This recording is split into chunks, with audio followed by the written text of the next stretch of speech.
Welcome back. Thanks for staying with us. You're watching Beyond World is One with me, Diksha Bisla. And this is Speed News. Let's get started.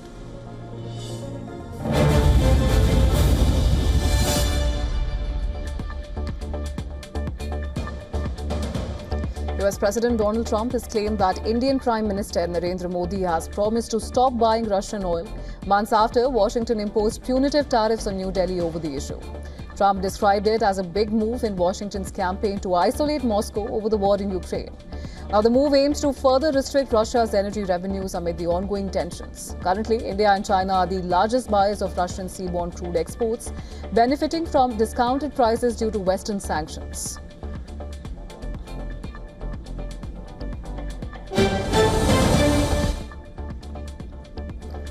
India's Ministry of External Affairs responded to US President Donald Trump's claim that Prime Minister Modi assured him that New Delhi would cease buying Russian oil. MEA spokesperson Randeep Jaiswal affirmed that India's energy policy is driven by national interest. He stated that India's consistent priority was to safeguard Indian consumers by ensuring stable and secure supplies, necessitating diversification. While confirming that discussions on deepening energy cooperation with the US are ongoing, the MEA statement did not confirm or deny Trump's assertion regarding the halt of Russian oil imports.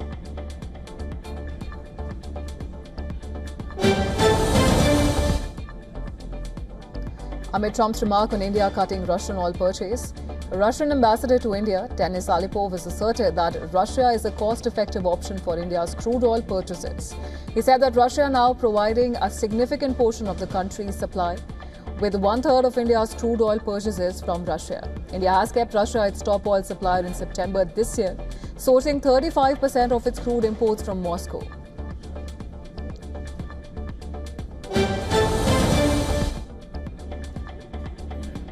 US President Donald Trump has said that he is considering US military strikes on land targets to combat the flow of drugs from Venezuelan cartels into the United States after 5 recent maritime attacks on alleged drug smuggling boats. Trump has also confirmed that CIA-led covert operations have been authorized inside Venezuela, signaling a major escalation in Washington's pressure strategy against President Nicolas Maduro. In response, Venezuelan President Maduro condemned what he called CIA-led coup d'etat, saying there should be no war in the Caribbean, no regime change and no CIA-orchestrated coups.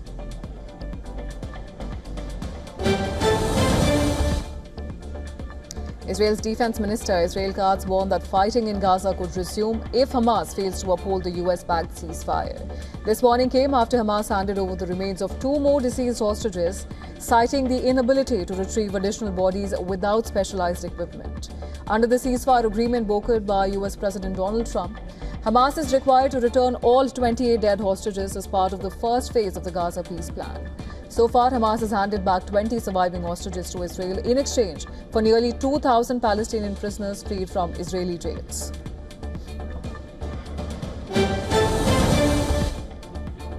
Afghan Taliban have sent its fighters to patrol the volatile Afghanistan-Pakistan border after a 48-hour ceasefire took effect on Wednesday evening.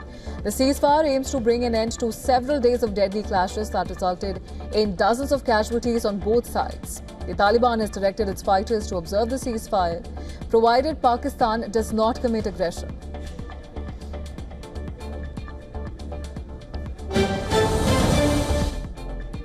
US Defense Secretary Pete Hegseth was forced to make an unscheduled stop in the UK after the plane carrying him experienced a cracked windshield. Hegseth was returning to the US following a NATO defense ministers meeting in Brussels. Now, Pentagon spokesman Sean Parnell confirmed on X that the aircraft landed safely in the UK in accordance with standard procedure and the secretary was unharmed.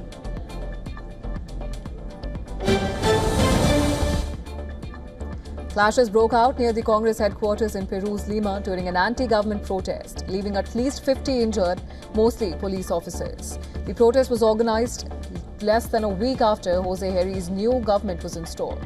Protesters set fire to fences and hurled Molotov cocktails, fireworks and other objects at police lines. Riot police responded with tear gas as they moved to disperse the crowds.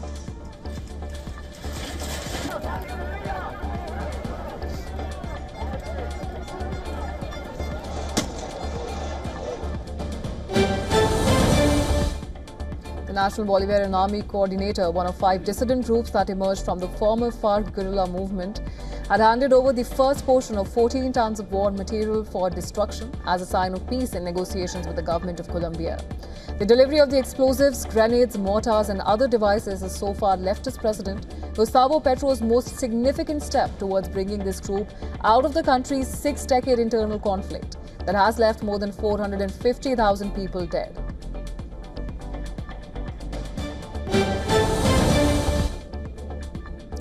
Bolivian presidential candidate Jorge Tuto holds a final rally before the South American country heads to the voting booths on October 19. The ex-president will go head-to-head with Senator Rodrigo Paz. Both will promise to fix the country's broken economy.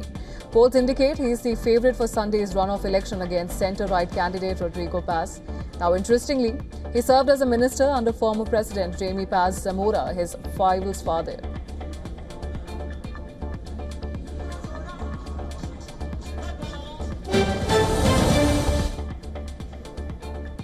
Violence erupted in Douala, Cameroon's economic hub, as opposition candidate Issa Chiroma Bakari claimed victory in the October 12th presidential election, defying predictions of President Paul Biya's win. A heavy security presence could be seen in the city after the unrest, and spent tear gas canisters littered the ground. Bakari, a former government minister, declared himself the winner on social media, stating his victory is clear and must be respected. He promised to release a detailed report on the votes. However, official results are yet to be announced, with the Constitutional Court expecting to declare the outcome by October 26th.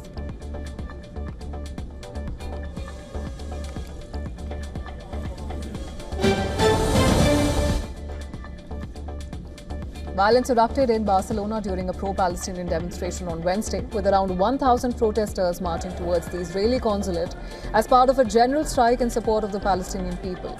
The protesters clashed with police, setting bins on fire, of course, smashing windows of banks and fast food restaurants.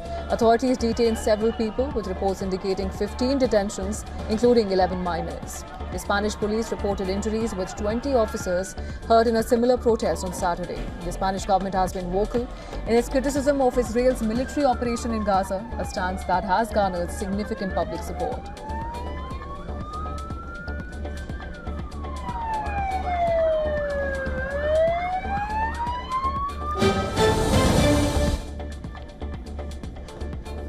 Chinese Foreign Minister Wang Yi and Spanish counterpart Jose Manuel Alvarez Bueno held talks in Guangzhou, pleading to expand cooperation in economy, education, culture and tourism. Wang emphasized the need for a long-term and strategic perspective, while Alvarez stressed Spain's commitment to deepening its comprehensive strategic partnership with China. Both sides welcomed high-level exchanges, including a state visit by King Felipe VI, and discussed enhancing cooperation in trade, investment and multilateralism. They also exchanged views on international issues, including the Ukraine crisis and Middle East peace process.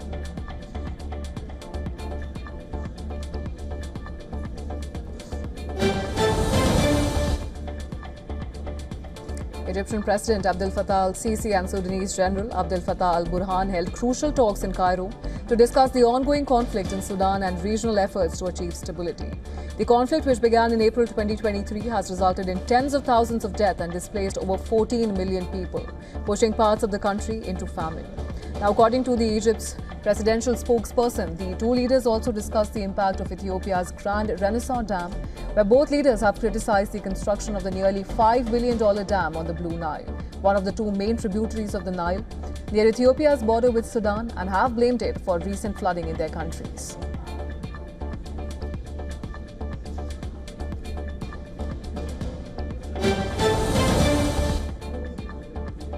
King Charles met with Chief Raoni Meturktire, a renowned indigenous leader from Brazil's Kayapo tribe, at St. James Palace in London. The chief, believed to be around 93 years old, thanked King Charles for his efforts to protect the Amazon and its inhabitants, highlighting the urgent need to stop deforestation. Now, King Charles responded by assuring him that we're doing our best. This meeting marked the third time the two have met, having previously encountered each other in the 1980s and 2009. The event celebrated the monarch's Circular Bioeconomy Alliance, which he launched in 2020 with the aim of getting scientists, local governments, businesses and indigenous communities to cooperate on climate projects.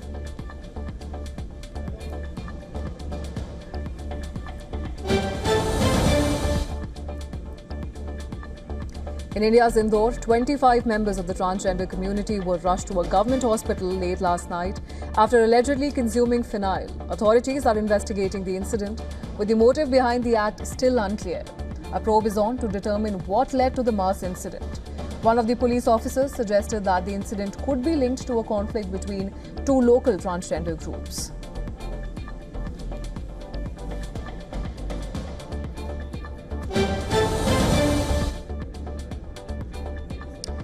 In India, the Delhi government will carry out cloud seeding in the capital to induce artificial rain. Delhi's Environment Minister Manjinder Singh Sirsa said that 4 days of trial flights have already been conducted over the target area. Now the project, which the government has claimed will reduce air pollution around Diwali, now awaits a final go-ahead from the India Meteorological Department.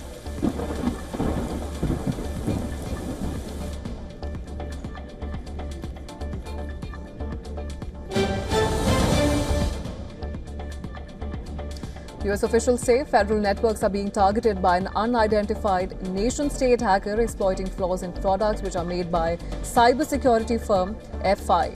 The Cybersecurity and Infrastructure Security Agency, or CISA, says hackers breached F5's system, stealing files including some source codes and details about product vulnerabilities. Officials warn the data could be used to infiltrate F5 devices and compromise networks.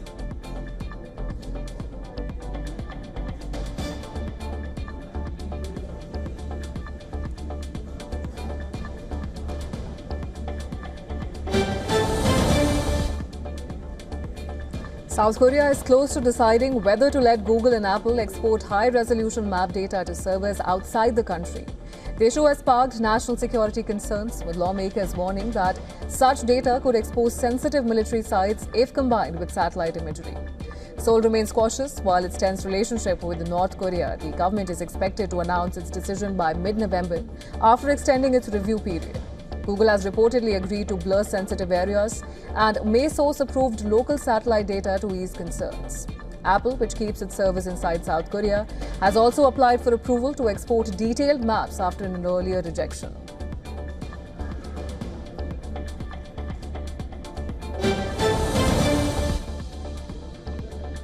Waymo is planning to launch robo-taxi service in London in 2026, its second international market after Tokyo.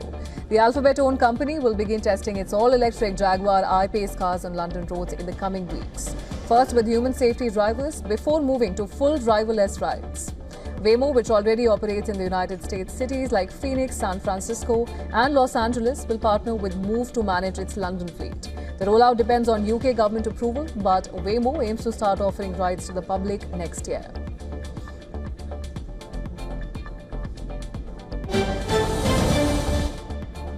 Oil prices climbed about 1% in early Thursday trading after President Donald Trump said that India's Prime Minister Narendra Modi pledged to stop buying Russian oil, which currently makes up a third of India's imports.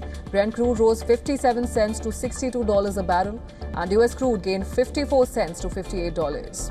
The move follows weeks of pressure from Washington to cut Moscow's energy revenues as part of efforts to push Russia towards a peace deal in Ukraine. Analysts say that India's exit as a major Russian buyer could tighten supply and support prices. Meanwhile, US oil data showed crude stocks up 7.4 million barrels and gasoline inventories up 3 million, signaling sluggish demand even as distillate supplies fell, a sign of stronger diesel use.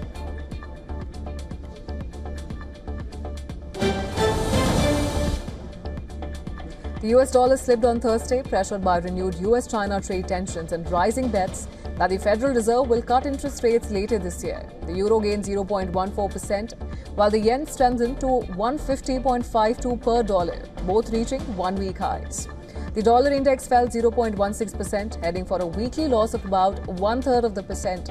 Now, investors remain focused on the trade standoff as Washington criticized China's new rare earth export controls, calling them a threat to supply chains. President Trump is still expected to meet China's Xi Jinping later this month in South Korea, raising hopes for a longer truce. Meanwhile, traders are pricing in nearly half a percentage point of Fed rate cuts this year, adding more downward pressure on the greenback.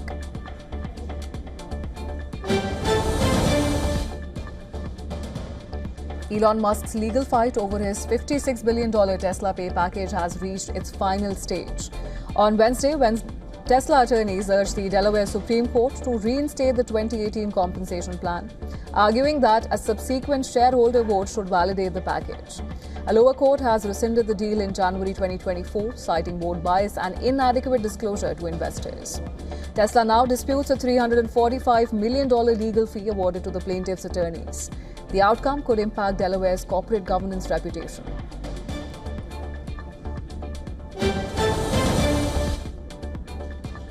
Australia's unemployment rate unexpectedly jumped in September to 4.5%, the highest level in nearly 4 years, as more people enter the job market. Although net employment rose by 14,900 jobs, it came in under forecasts and full-time job growth was modest. The weaker labour data has sharply raised expectations that the Reserve Bank of Australia will cut interest rates in November, with market odds jumping from 40% to 71%. The Australian dollar weakened 0.4%, while bond futures rallied on the rate cut bets. Policymakers had been cautious about further easing due to persistent inflation, but the latest data suggests the case for cutting rates is strengthening.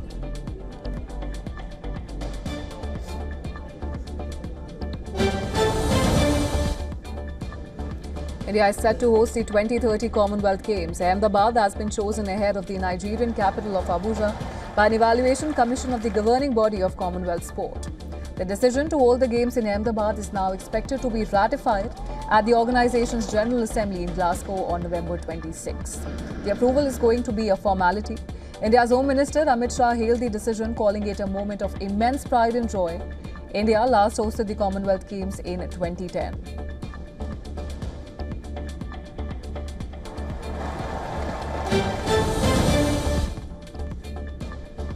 Comedy icon Jim Carrey is reportedly in advanced talks to star as George Jetson in Warner Bros. Pictures' long-awaited live-action adaptation of the classic Hanna-Barbera cartoon The Jetsons.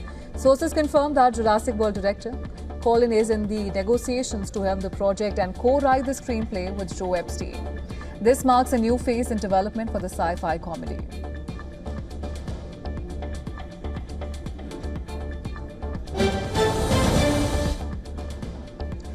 Bollywood superstar Akshay Kumar has approached the Bombay High Court seeking an order to protect his personality and publicity rights against the unauthorized use of his likeness, voice and name, particularly in the creation of deepfake videos and AI-generated content. Senior counsel for the actor argued that manipulated media, citing instances such as a fake trailer showing Akshay Kumar as a politician and AI voice generation tools, cause grave and irreparable harm to his reputation. The court acknowledged the serious consequences of AI-generated impersonations and is set to pass an ad interim order to provide protection to the actor. Kumar joins a growing list of Indian celebrities taking legal action to combat the misuse of their identity.